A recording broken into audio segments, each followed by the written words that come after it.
Shri J Ajith Kumar, ഇവിടെ ഏറ്റവും പ്രധാനപ്പെട്ട ഒരു ചോദ്യം ഇന്ന് ഉയരുന്നത് ഈ സാമുദായിക നേതാക്കൾ അഭിപ്രായം പറയുന്നു. മത നേതാക്കന്മാർ പല പേരുകളും KPCC അധ്യക്ഷനെ മാറ്റിയാൽ വരേണ്ടതിൻ്റെ നിർദ്ദേശങ്ങൾ മുമ്പോട്ട് വെക്കുന്നു. ഇത്തരത്തിലുള്ള പാക്കേജുകൾ വലിയ വിവാദമായി ചർച്ചയായിരിക്കുകയാണ് ഈ ഘട്ടത്തിൽ.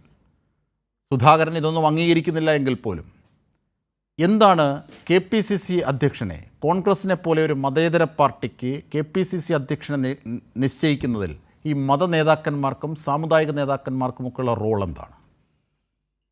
ശ്രീ അജിംഷാദ്, ഇപ്പോൾ ലോകം മുഴുവനും ഉറ്റുനോക്കിക്കൊണ്ടിരിക്കുന്ന ഒരു വിഷയമുണ്ട്. ഫ്രാൻസിസ് പാപ്പയുടെ ദേഹവിയോഗത്തിന് ശേഷം അടുത്ത മാർപ്പാപ്പ ആരായിരിക്കും എന്നുള്ള ആ ഒരു ആകാംക്ഷ വിശ്വാസികൾക്കും അവിശ്വാസികൾക്കും ഒക്കെ ഉണ്ട്. എല്ലാ രാജ്യത്തും ഉള്ള അത് വത്തിക്കാൻ കൃത്യമായി സ്വീകരിക്കും. അതിന് അവർക്ക് അതിനേക്കാളും വലിയ ആകാംക്ഷയും അനിശ്ചിതത്വവും ആണ് അവിടെ വെള്ളപ്പുക വരാൻ അതിന് അവർക്ക് അതിൻ്റെതായ സിസ്റ്റം ഉണ്ട്. അവിടെ ചിമ്മിനിയൊക്കെ സ്ഥാപിച്ചു കഴിഞ്ഞു. അവിടെ കർദിനാൾമാരും അവരുടെ ഒക്കെ ചേർന്നുള്ള ഒരു തീരുമാനത്തിന് ഒരു വ്യക്തതയുണ്ട്, അതിലൊരു സിസ്റ്റം ഉണ്ട്. അങ്ങനെ ഏതാണ്ട് 266 മാർപ്പാപ്പമാരെ തെരഞ്ഞെടുക്കുന്നത് അവർക്ക് ഇനിയും ആവും. അത് വിടൂ, തീർച്ചയായിട്ടും അതിൽ ആശങ്കപ്പെടേണ്ട, നമ്മൾ അത് വത്തിക്കാൻ ചെയ്തോളൂ. അതെ അല്ല, അവിടെ ഒരുക്കങ്ങളായി കഴിഞ്ഞാൽ അടുത്ത് എന്നിട്ട് ഈ ബാലറ്റുകൾ കത്തിക്കാൻ വെള്ളപ്പുക വരുത്തും, അതൊക്കെ നമുക്കറിയാം. അതിനേക്കാളും വലിയ ആകാംക്ഷയും ഔത്സുക്യവുമാണ് കേരളത്തിലെ KPCC പ്രസിഡന്റിന് അടിയന്തരമായ ഒരു മാറ്റമുണ്ടാകുമോ, അങ്ങനെ ഒരു മാറ്റം ഉണ്ടായാൽ അദ്ദേഹത്തിൻ്റെ പിൻഗാമി ആരായിരിക്കും എന്നൊക്കെയുള്ള വലിയ രീതിയിലുള്ള ചർച്ചകൾ ഇപ്പോൾ തുടങ്ങി വെച്ചിട്ട് കുറേ കാലമായി. നേരത്തെ ശ്രീ ഷാനിബ് പറഞ്ഞതുപോലെ ശ്രീ K. സുധാകരൻ KPCCയുടെ അധ്യക്ഷനായി വന്നതിന് ശേഷം അത് അന്ന് ഏറെ സ്വീകരിക്കപ്പെട്ട ഒരു തീരുമാനമായിരുന്നു. ഹൈക്കമാൻഡിൻ്റെ ആ തീരുമാനം ഏറെ ശ്ലാഘിക്കപ്പെട്ടതുമാണ്. ശ്രീ സുധാകരൻ പാർട്ടി നേതൃത്വത്തിലേക്ക് വരുമ്പോൾ, പ്രത്യേകിച്ചും അദ്ദേഹത്തിൻ്റെ ആ കണ്ണൂർ രാഷ്ട്രീയത്തിൻ്റെ പശ്ചാത്തലത്തിൽ ശ്രീ സുധാകരൻ കേരളത്തിലെ കോൺഗ്രസിനൊരു പുതിയ മുഖം നൽകും, ഊർജ്ജം നൽകും എന്നൊക്കെയുള്ള ഒരു പ്രതീക്ഷ, അത് അദ്ദേഹം ആ ഒരു പ്രതീക്ഷയ്ക്കൊത്തവണ്ണം ആണ് കടന്നു വന്നത്. അതുപോലെ തന്നെ ഈ കോൺഗ്രസ് എന്ന് പറയുന്ന ഒരു ആൾക്കൂട്ട സ്വഭാവമുള്ള ഒരു ജനാധിപത്യ കക്ഷിക്ക് ഒരു ചെറുതായിട്ടെങ്കിലും ഒരു കേഡർ സ്വഭാവം വരുത്തണം എന്നുള്ള ഒരു ആഗ്രഹം അദ്ദേഹത്തിന് തുടക്കം മുതലേ ഉണ്ടായിരുന്നു.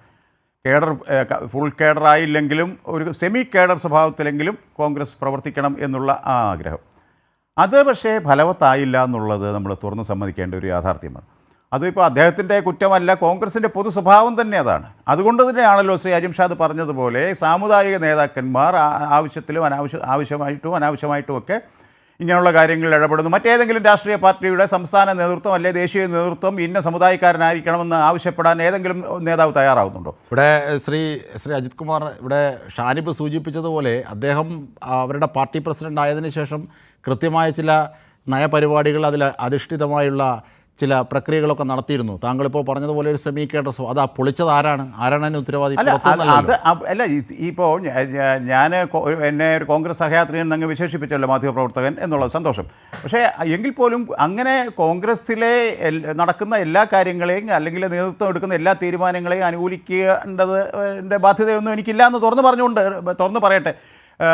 ഒരു മാധ്യമപ്രവർത്തകൻ എന്നുള്ള രീതിയിൽ, അല്ലെങ്കിൽ ഇതെല്ലാം നിരീക്ഷിക്കുന്ന ഒരു രാഷ്ട്രീയ നിരീക്ഷകൻ എന്നുള്ള രീതിയിൽ എനിക്ക് തോന്നിയിട്ടുണ്ട് കോൺഗ്രസിൽ അത്ര ശുഭകരമല്ലാത്ത പല കാര്യങ്ങളും പല സന്ദർഭങ്ങളിലും നടന്നിട്ടുണ്ട്. അതുകൊണ്ട് അതുപോലെ ശുഭകരമല്ലാത്തൊരു സംഭവവികാസമാണ് ഇപ്പോൾ പുരോഗമിക്കുന്നത് എന്ന് പറയാമോ? അങ്ങനെയല്ല. ഇപ്പോൾ ഒരു നേതൃമാറ്റത്തെക്കുറിച്ച് പാർട്ടി ചിന്തിക്കുന്നതിന് മുൻപ് തന്നെ പൊതുസമൂഹം ഇങ്ങനെ ഒരു നേതൃമാറ്റം നമ്മുടെ മാധ്യമപ്രവർത്തകർ K. മുരളീധരൻ പറഞ്ഞത് കേട്ടില്ലേ?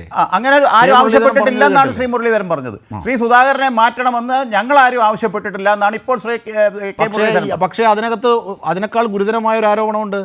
ഇത് മാറ്റണം എന്ന ഈ വാർത്ത പടച്ചുവിടുന്നത് ആരാണ്? ഇങ്ങനെ ഒരു ചർച്ച പാർട്ടിക്കുള്ളിൽ രൂപപ്പെടുത്തുന്ന ആരാണ്? മാധ്യമങ്ങൾക്ക് ഇത് നൽകുന്നത് ആരാണ്? ഏതോ കേന്ദ്രമുണ്ട്. ഒരു നേതാവ് തന്നെ മൂലക്കിരുത്താനായി ചരട് വലിക്കുന്നുണ്ടെന്ന് സുധാകരന് പറയേണ്ടി വന്നു. അതിന് സമാനമായ രീതിയിൽ മുരളീധരന് പറയേണ്ടി വന്നു. അങ്ങനെയെങ്കിൽ അതോ? ശ്രീ അജിംഷാദ്, നമ്മളൊക്കെ ഉൾപ്പെട്ട നമ്മൾ ഇപ്പോൾ ശ്രീ എബ്രാഹിം മാത്യു കൂടെ ഇപ്പോൾ ഉണ്ടല്ലോ, നമ്മളൊക്കെ ഉൾപ്പെട്ട മാധ്യമ സമൂഹം അജണ്ടകൾ തീരുമാനിക്കുന്ന ഒരു സാഹചര്യത്തിലാണ് ഇപ്പോൾ കാര്യങ്ങൾ നീങ്ങുന്നത്. അത് ചെലവാകുന്നു കോൺഗ്രസ് പാർട്ടിക്കുള്ളിൽ എന്നുള്ളതാണ് ആ പാർട്ടിയുടെ ഒരു ദുര്യോഗം. ശ്രീ സീതാറാം യെച്ചൂരിയുടെ വിയോഗത്തിന് ശേഷം അടുത്ത ജനറൽ സെക്രട്ടറി ആരായിരിക്കണം എന്നുള്ളതിനെക്കുറിച്ചൊന്നും ഒരു മാധ്യമവും ഒന്നും നിർദ്ദേശമൊന്നും വെച്ചില്ല. നമ്മൾ ഇതുപോലെ ഒന്നും നടക്കാൻ ചർച്ചയും പറ്റില്ല. ചെയ്തില്ല. അവർക്ക് സിസ്റ്റം ഉണ്ട്. അല്ല, സിസ്റ്റം ഉണ്ട്. അല്ല ഞാൻ പറയാം, താങ്കൾ നേരത്തെ പറഞ്ഞല്ലോ, അവർക്കൊരു സിസ്റ്റം ഉണ്ട്. അതിനകത്ത് ഒരു സിസ്റ്റം ഉണ്ട്. പക്ഷേ ആ ഒരു സിസ്റ്റം ഇതിൽ വരുന്നില്ല, കാണുന്നില്ല. അതാണ് പറഞ്ഞത്. ഞാൻ അത് തന്നെയാണ് തുടക്കത്തിൽ പറഞ്ഞത്. കേവലം ഒരു ആൾക്കൂട്ട സ്വഭാവം ഇപ്പോഴും നിലനിർത്തി പോരുന്ന കോൺഗ്രസ് പാർട്ടിക്കുള്ളിൽ കയറി മേയാൻ മാധ്യമപ്രവർത്തകർക്ക് കഴിയുന്നു. അങ്ങനെയൊന്നുമല്ല. CPIM-നെ കുറിച്ചൊക്കെ എത്രയോ വാർത്തകളാണ് വ്യാജമായതും ഒക്കെ വലിയ ചർച്ചയാക്കുന്നത്. കോൺഗ്രസ് അത്തരത്തിൽ മാധ്യമങ്ങളുടെ ഇരയായി വരുന്നില്ല. അല്ലല്ല, ഇവിടെ വസ്തുതാപരമായ കാര്യങ്ങളുണ്ട്. നോക്കൂ, ഇവിടെ കെ മുരളീധരൻ പരസ്യമായി ഇതേ സംബന്ധിച്ച് പറഞ്ഞു. നേരത്തെ കെ മുരളീധരൻ ഈ ചർച്ച തുടങ്ങുന്ന ഘട്ടത്തിൽ പറഞ്ഞു, ഈ ഫോട്ടോ കണ്ടാൽ തിരിച്ചറിയുന്ന ഒരാളെ വേണം KPCC പ്രസിഡന്റ് ആക്കാൻ സുധാകരനെ മാറ്റുന്നുണ്ടെങ്കിൽ എന്ന് അദ്ദേഹം പരിഹസിച്ചു. ഇന്ന് ആലുവയിലും തൃശ്ശൂരിലും ഒക്കെ പ്രത്യക്ഷപ്പെട്ട സേവ് കോൺഗ്രസ് ഫോറത്തിൻ്റെ പോസ്റ്ററുകളിൽ പ്രത്യക്ഷപ്പെട്ട വാക്കുകളും ഇതേ വാക്കുകളാണ്. അപ്പോൾ അങ്ങനെയൊക്കെ ഉള്ള പറച്ചിലുകളും ചർച്ചയുണ്ട്. നമുക്ക് കണ്ണടച്ചിട്ടാക്കിയിട്ട് കാര്യമില്ല.